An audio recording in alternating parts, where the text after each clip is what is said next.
এই যে দেখেন আমাদের পশুর রূপে এত ঘৃণা কিন্তু করা আসলে ঠিক না।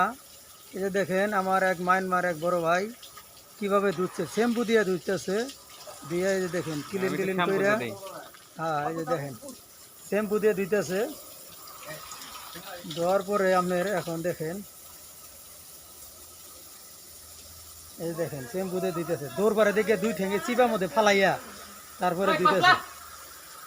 এই যে দেখেন হাই কাওয়ান কাওয়ান হাই কাওয়ান।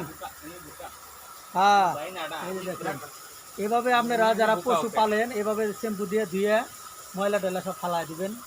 হ্যাঁ এই যে দেখেন কাওয়ানের পিছে দেখেন পানি ডালতেছে, আর এই যে দেখেন ব্রাশ দিয়ে ডলা দিচ্ছে।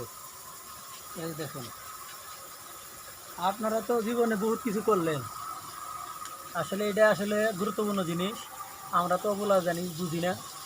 এই বড় ভাই বুঝে দিকে অনেকগুলা প্রতি সপ্তাহে সপ্তাহে এরকমভাবে কাজ করে আর ধোয়ায় আর পালে। তো সবাই ভালো থাকবেন, পশুর দিকে যত্ন নেবেন ইনশাল্লাহ। খুদা হাফেজ।